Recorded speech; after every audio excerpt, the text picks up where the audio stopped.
जय हिंद बच्चों, कैसे हो? उम्मीद करते हैं आप लोग अच्छे होंगे। प्यारे बच्चों, आज का क्लास लेकर फिर आप सबके बीच उपस्थित हो गए हैं। आज के क्लास में हम लोग अध्ययन करने वाले हैं लवण यानी साल्ट से संबंधित। तो मेरे देश के नौजवान मुस्कुराते हुए हेडिंग कीजिए लवण। लवण लवण अर्थात सॉल्ट। सबसे पहले समझते हैं लवण क्या होता है। तो लवण को समझने के लिए एक काम कीजिएगा, सबसे पहले इसकी परिभाषा नोट कर लीजिए, उसके बाद हम लोग लवण पर चर्चा करते हैं। लवण क्या होता है तो लिखेंगे अम्ल तथा क्षारक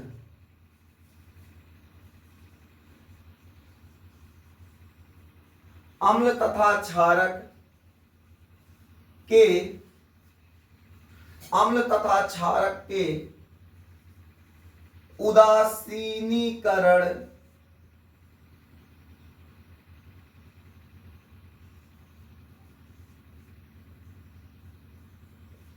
अम्ल तथा क्षारक के उदासीनीकरण अभिक्रिया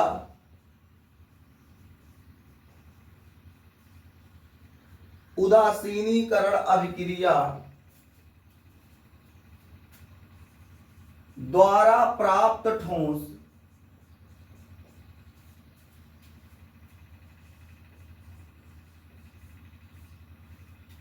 लवण कहलाता है।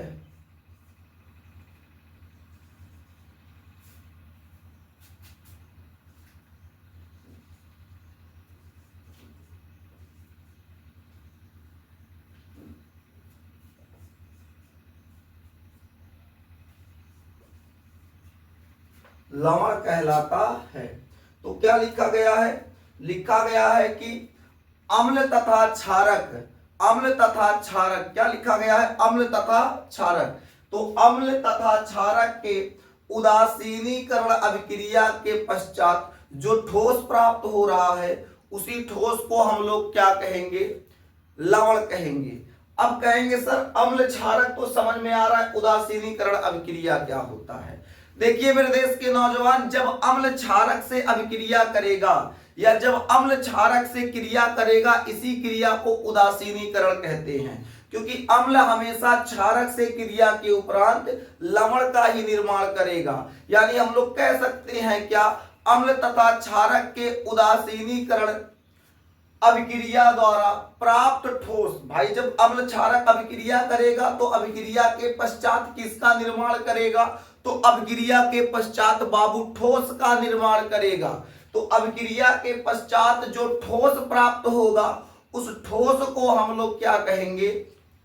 लवण कहेंगे। अब कहेंगे सर इतना बातें समझ में नहीं आ रहा, तो एग्जाम्पल से समझने का प्रयास करते हैं। मेरे देश के नौजवान जैसे सुनिएगा, जब एक अम्ल, ध्यान दीजिए, जब एक अम्ल जैसे HCl किसी क्षारक से अभिक्रिया करेगा NH3 तो लवण का निर्माण करेगा। किसका निर्माण करेगा? लवण का निर्माण करेगा, NH4Cl।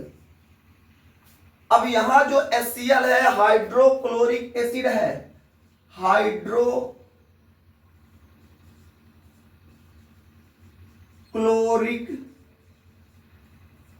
अम्ल एक क्षारक है। क्षारक में क्या है? अमोनिया। अमोनिया। तो लवण ए प्राप्त हुआ। ये क्या प्राप्त हुआ? लवण। ये जो लवण प्राप्त हुआ है उसे हम लोग क्या कहेंगे? Ammonium. Ammonium, ammonium chloride.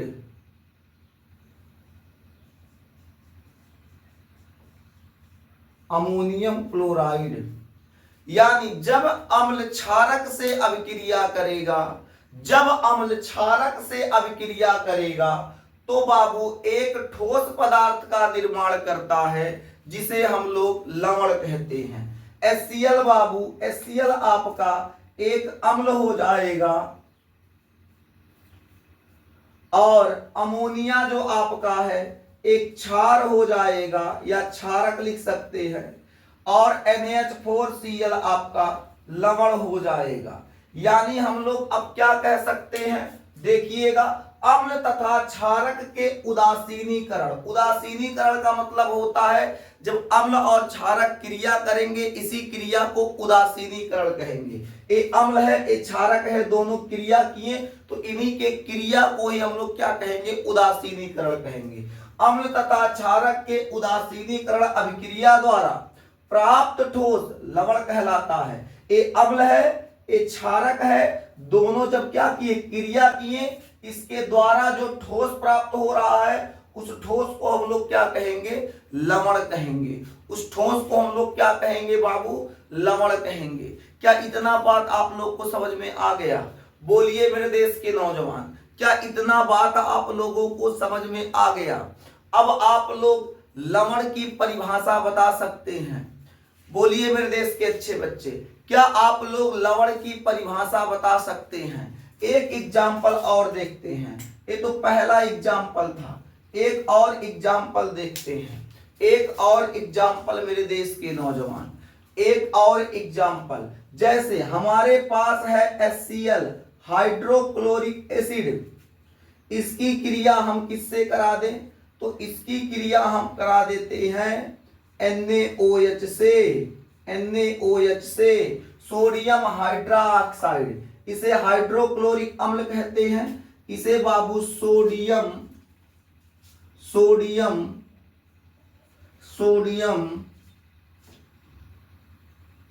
Hydra oxide, या नीचे लिख दें सोडियम हाइड्रा ऑक्साइड।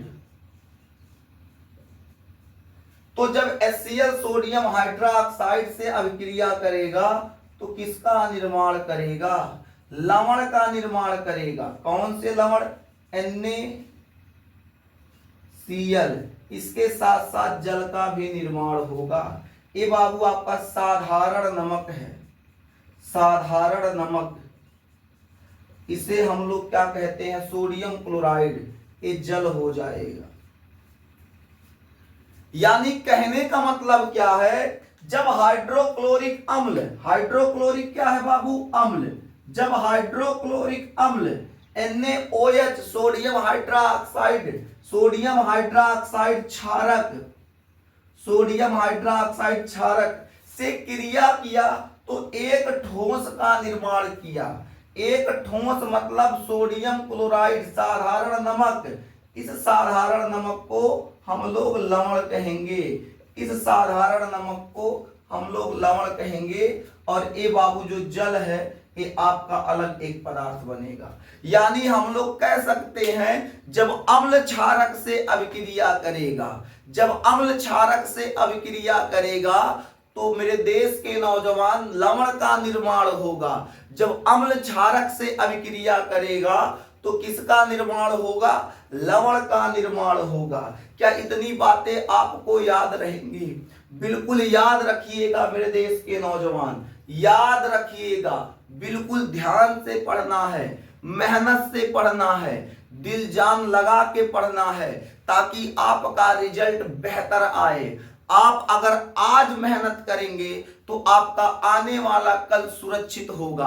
आज आप मेहनत करेंगे तो भविष्य में कुछ आप बेहतर कर पाएंगे। आज अगर अपने दोस्तों के साथ आप दिन भर घूमेंगे, इधर उधर घूमेंगे, मस्ती करेंगे, आने वाला समय बाबू आपके लिए बहुत दुखद होगा। आने वाले समय में आपको बहुत ज्यादा समस्याओं का सामना करना पड़ सकता है। इसलिए मेरे देश के नौजवान समय की बर्बादी ना कीजिएगा। समय बिल्कुल बहुत मूल्यवान होता है। समय की बर्बादी मतलब जिंदगी को तबाह करना होता है। अगर आप आज अपने समय की बर्बादी कर रहे हैं, अपने समय का सदुपयोग नहीं कर रहे हैं, तो समय का सिद्धांत अलग होता है। समय कहता है आज तुम मुझे बर्बाद कर लो, मैं कसम खाता हूं आने वाले समय में मैं आपको बर्बाद कर दूंगा। इसलिए समय के साथ खिलवाड़ नहीं, क्योंकि समय के साथ आप खिलवाड़ करोगे आप समय का कुछ नहीं बिगाड़ पाओगे, लेकिन जब समय आपके साथ खेलेगा कहीं मुंह दिखाने लायक नहीं बचोगे। याद रखिएगा, इस बात को एकदम गांठ की तरह बना लीजिए, गांठ बना के याद रखिएगा, क्योंकि समय बहुत ज्यादा ही मूल्यवान होता है। जो समय निकल जा रहा है दोबारा वो समय आपके पास नहीं आएगा। जो समय आपके पास है उसका सदुपयोग कीजिए, उसे अपना बनाइए, उस समय का ज्यादा से ज्यादा उपयोग करने का प्रयास कीजिए। आपके जीवन का केवल और केवल मूल उद्देश्य अभी शिक्षा प्राप्त करना है। आपको अधिक से अधिक पढ़ना है, ताकि जब आपका रिजल्ट आए तो समाज में आपके माता पिता सर ऊपर करके चल पाएं। आपके माता पिता ये बता पाएं कि हमने अपने बच्चे पर जो धन खर्च किया है, हमने अपने बच्चे पर जो मेहनत खर्च किया है, आज हमारा लड़का समाज में हमारे नाम को ऊंचा किया है। कुछ ऐसा करना है, कुछ बेहतर करना है, ताकि आने वाला जो समय है, आने वाले समय में आपका किसी प्रकार से निंदा ना हो, आपका किसी प्रकार से बुराई ना हो। वरना यही लोग कहेंगे, आपकी माता पिता जब किसी रास्ते से जाएंगे यही लोग कहेंगे इन्हीं का लड़का था, बहुत कहते थे हमारा लड़का पढ़ने में ये है वो है, आज देखिए फेल हो गया, आज देखिए 50% नंबर लाया है। तो ऐसी समस्याएं ना आए मेरे देश के नौजवान, इसके लिए आपको दिन रात एक करके पढ़ाई करना है, मेहनत से पढ़ाई करना है, ताकि जब आपका रिजल्ट आए तो रिजल्ट आने के बाद आपके पिता बाबू कंधा चौड़ा करके घूम सके, कह सके कि हमारा लड़का है जो पूरे गांव में टॉप किया है। समझ में आया कि नहीं? आगे बढ़ते हैं। तो क्या आपको इतना लवण समझ में आ गया?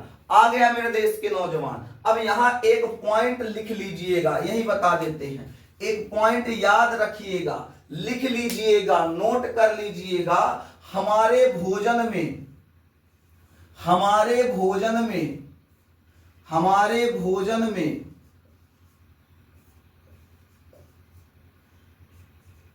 हमारे भोजन में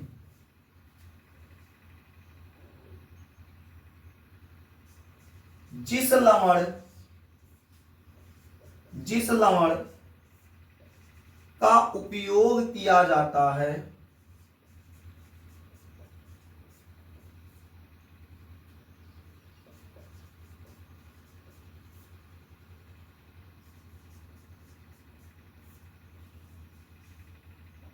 जिस लवण का उपयोग किया जाता है वह साधारण लवण, साधारण लवण NaCl है।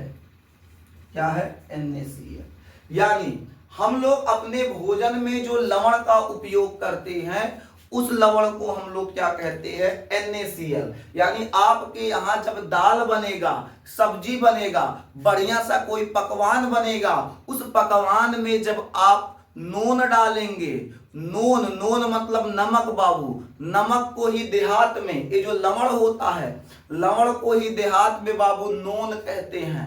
अब बचपन के बाबू लीला अपरंपार था, यह नून और तेल इसे रोटी पे पोत के लपेट के खा के पेट भर के किनारे। आजकल के लड़का नून तेल का कीमत नहीं जानेंगे, नून तेल कौन चीज होता है। बचपन में जब स्कूल जाया जाता था उसमें क्या किया जाता था? रोटी गरम गरम, जैसे खाना तैयार नहीं हुआ, स्कूल के लिए लेट हो रहा है, तो हम इंतजार कौन करेगा कि खाना हो जाए? अरे खाना हो ना हो कोई बात, रोटी हुआ है, निकालो 2 रोटी, नून और तेल को दो, लपेटो, खाओ, चले जाओ। लेकिन आज के लड़कों को समझ में आएगा नून तेल कौन चीज होता है? नहीं समझ में आएगा। यानी आपसे कहने का मतलब क्या है, जो हमारे भोजन में, जो हमारे भोजन में नमक का प्रयोग होता है, लवण का प्रयोग होता है, उस लवण को बाबू हम लोग NaCl साधारण नमक या साधारण लवण कहते हैं। क्या कहते हैं? साधारण लवण का प्रयोग करते हैं। साधारण लवण मतलब NaCl। साधारण लवण का मतलब क्या हो जाएगा? NaCl। मेरे देश के नौजवान आगे बढ़ते हैं, आगे बढ़ते हैं मेरे देश के नौजवान। एक पॉइंट और लिखिएगा, एक पॉइंट और क्या लिखेंगे यही बता देते हैं नीचे। देखिए, जब जब लवण को जल में घोलते हैं तो लवण अपने आयनों में टूट जाता है, लवण अपने आयनों में वियोजित हो जाता है। इस बात को याद रखिएगा। मतलब अगर हमारे पास क्या है, पानी है, एक कटोरा पानी ले लें, अब पानी में क्या करें, हम उसमें लवण घोल दें, नमक घोल दें। नमक में चलो साधारण नमक उठा लेते हैं NaCl। NaCl को एक कटोरा पानी में घोल दिए तो क्या होगा, NaCl जो होगा अपने पार्टिकल में टूट जाएगा, अपने आयनों में वियोजित हो जाएगा। यानी हम लोग क्या कह सकते हैं, एक पॉइंट बाबू वही नीचे और लगा के लिख लीजिएगा, यही नोट कर देते हैं। क्या लिखेंगे, जब अम्ल, अम्ल कहां आएगा, लवण, जब लवण को जल में, जब लवण को जल में घोला जाता है, जब लवण को जल में घोला जाता है तो वह अपने आयनों में वियोजित हो जाता है, अपने आयनों में वियोजित हो जाता है। वियोजित का मतलब होता है बाबू टूट जाता है, वियोजित हो जाता है।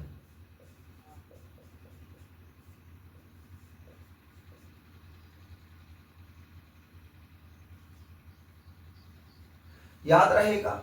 तो क्या बताया गया,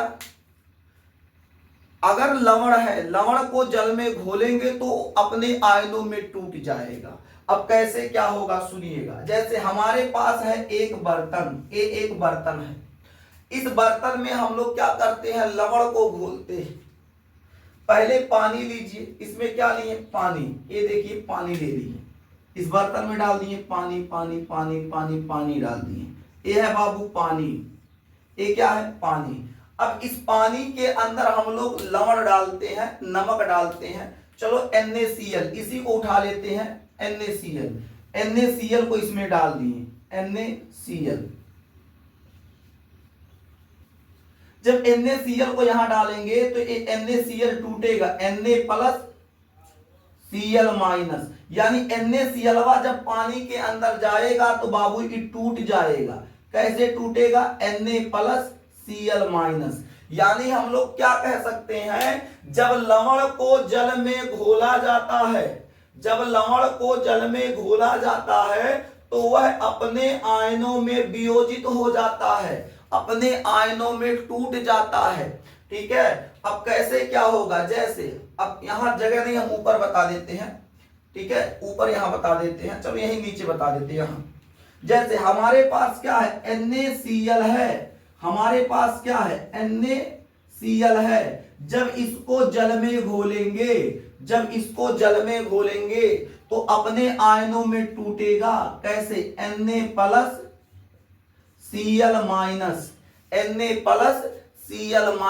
यानी अपने आयनों में टूट जाएगा, अपने आयनों में वियोजित हो जाएगा, अलग हो जाएगा। ये जो Na+ होता है, जिस पर प्लस आयन होता है, ध्यान से समझिएगा, जिस पर प्लस आयन चढ़ा होता है उसको हम लोग भस्मिक मूलक कहते हैं। क्या कहते हैं, भस्मिक मूलक,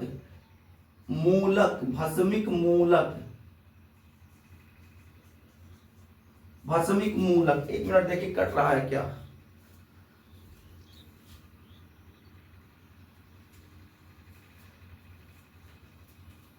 ये यहां कट रहा है। एक काम करते हैं, इसी को हम लोग ऊपर समझने का प्रयास करते हैं, यहां से हटाते हैं, इसे ऊपर समझते हैं। जैसे हमारे पास है NaCl जब क्या होगा, जब टूटेगा, जल के संपर्क में आएगा तो ये टूटेगा। कैसे टूटेगा, Na+Cl-,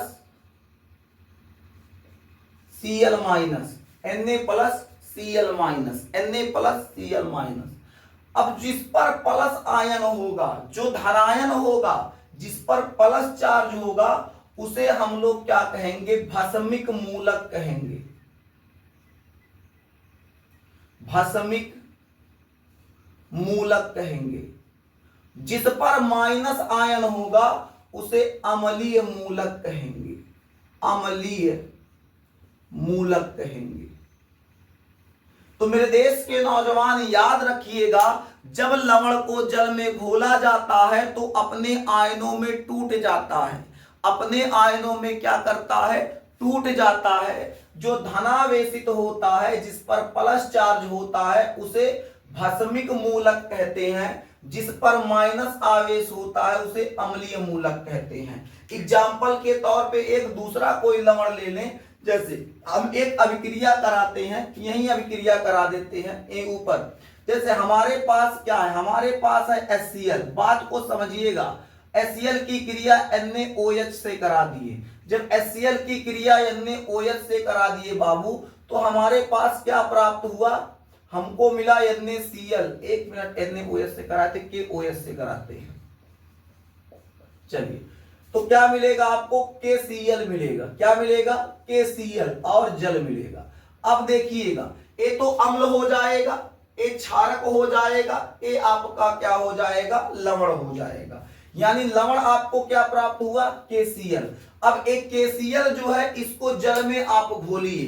तो जब KCl को जल में घोलेंगे तो अपने आयनों में विभाजित हो जाएगा, अपने आयनों में वियोजित हो जाएगा, टूट जाएगा।